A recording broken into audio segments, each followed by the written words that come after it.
आज प्रदेश के जो हालात हैं, ऐसे हालात किसी भी सरकार में नहीं हुए। इस देश में हमने इमरजेंसी देखी और इस देश में हमने ऐसे ऐसे लोगों का राज देखा था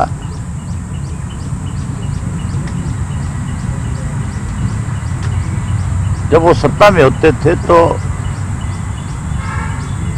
ऐसे फैसले लेते थे जिसकी अपोजिशन डट करके विरोधता करता था। बावजूद उसके भी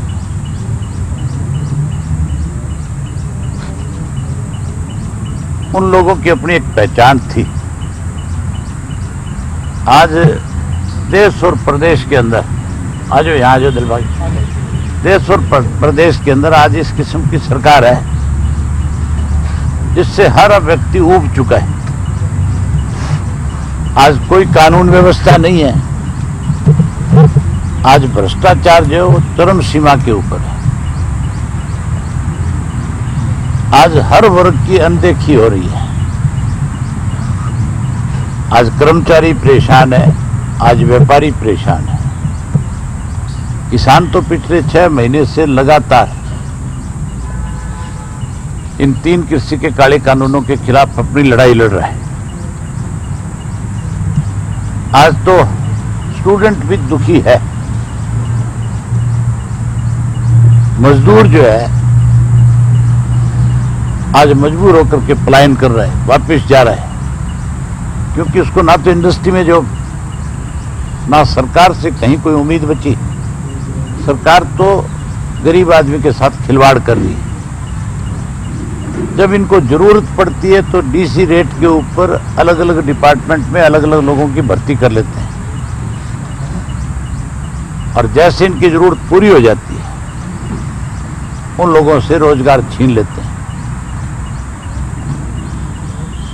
आप किसी को 1 महीना काम पे रख करके बिना किसी नोटिस के अगर उसको निकालते हो तो फिर उसको नई जॉब ढूंढने में बहुत वक्त लगता है। उस दौरान उसको किन परिस्थितियों से गुजरना पड़ता है ये वो व्यक्ति बता सकता है अपनी पीड़ा। आज तो मुख्यमंत्री जी का इतना अड़ियल रवैया है कि उनकी वजह से रोज प्रदेश में हालात खराब हो रहे हैं। आज सत्ता के अंदर जो लोग बैठे हैं वो रोजाना कोरोना की महामारी को बढ़ावा दे रहे हैं बजाय इस पर कंट्रोल करने की। अगर ये कंट्रोल करना चाहते हैं तो फिर ये कार्यक्रम नहीं बनाते। बड़ी हैरानी की बात है, बीजेपी के जेजेपी के विधायक जो है हॉस्पिटलों में जाते हैं और हॉस्पिटल में जाकर के जहां टीकाकरण होता है वहां उद्घाटन करते हैं। आप किसी को वैक्सीन लगाने के लिए किसी स्टाफ की ड्यूटी लगा रहे हो, अगर वो वैक्सीन लेकर के किसी सेंटर पे पहुंचता है और वहां बीजेपी का जेजेपी का विधायक अगर 4 घंटे लेट पहुंचेगा तो वैक्सीन खराब हो जाएगी कि नहीं हो जाएगी? उस वैक्सीन की वैल्यू खत्म हो जाती है। अगर उस वैक्सीन को किसी को लगा भी दोगे तो उसका कोई उसको फायदा नहीं होगा। इसका मतलब सरकार सिर्फ और सिर्फ अखबार की सुर्खियों में बढ़ना चाहती है। केवल और केवल सरकार के फैसले लोगों को परेशान करने के लिए हैं। और जब ऐसे लोगों का विरोध करते हैं तो फिर उनकी जबान इतनी ज्यादा फिसल जाती है सत्ता में बैठे लोगों की कि सुनने वाले को भी ना केवल शर्मिंदा होना पड़ता है बल्कि ऐसा लगता है कि व्यक्ति तो पंचायत के पंच के काबिल भी नहीं है।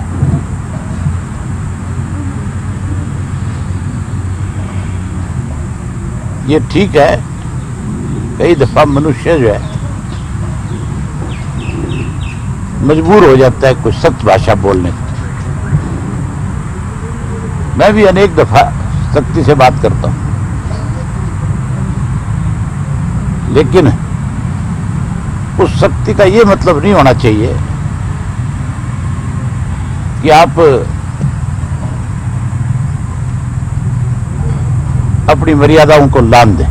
लेकिन अगर कोई मर्यादा भूलता है तो इसका मतलब वो उस पद के काबिल नहीं है।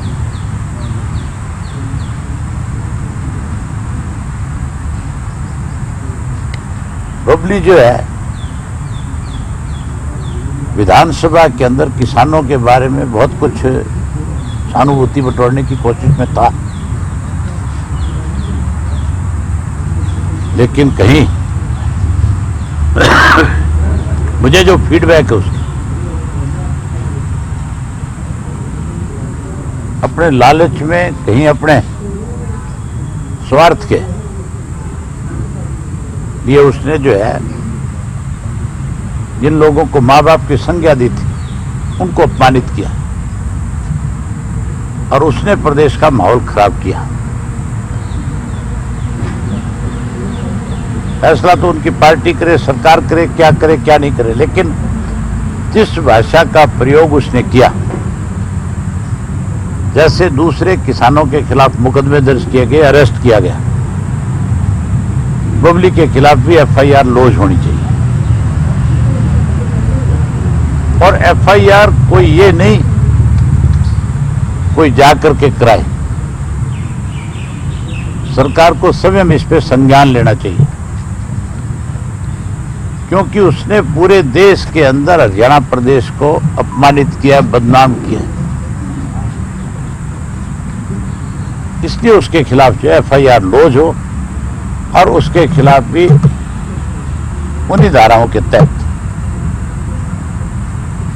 कार्रवाई हो। सबसे पहला पर्चा तो उसके खिलाफ इस बात का हो कि उसने लोगों को उकसाया। अगर किसी ने उसको रोकने की कोशिश करी तो बजाय गाली गलौज होने के, बजाय उस तरह की भाषा का प्रयोग करने के, रोक करके पूछता उनसे कि बताओ भी क्या चाहते हो मुझसे। तो बबली को भी रोक करके पूछना चाहिए था भी आप मेरे प्रति क्यों नाराज हो, मैंने तो तुम्हारी बात विधानसभा में उठाई है। बजाय उसने ये बात पूछने के उन लोगों को कहीं भड़काने की काम किया और उसकी उन गाली गलौज से इस तरह का माहौल बन सकता था कि टोहाना में कितना ही बड़ा किसी का भी नुकसान हो सकता था। ये तो मैं बधाई देता हूं उन किसानों को जिन्होंने एक जगह इकट्ठे होकर के, संगठित होकर के उसका विरोध किया और विरोध करके उन्होंने कहा कि भाई वो माफी मांग ले, हम सारी बात खत्म कर देंगे। नहीं माफी मांगे तो सरकार उसके खिलाफ एफआईआर लॉन्च करे। अब सरकार को एफआईआर लॉन्च करनी चाहिए और जिस एक्ट के तहत उनके खिलाफ कार्रवाई हो रही है उसी के तहत इनके खिलाफ भी कार्रवाई होनी। कल 5 जून है और कल क्रांति दिवस है। कांग्रेस पार्टी ने जब इस देश के अंदर इमरजेंसी लगाई थी उससे पहले जयप्रकाश नारायण जी की नेतृत्व में इस देश में सरकार के खिलाफ एक आंदोलन शुरू हुआ था, आरक्षण को लेकर के शुरू हुआ था। आज कृषि के काले कानूनों को लेकर के आंदोलन चल रहा है।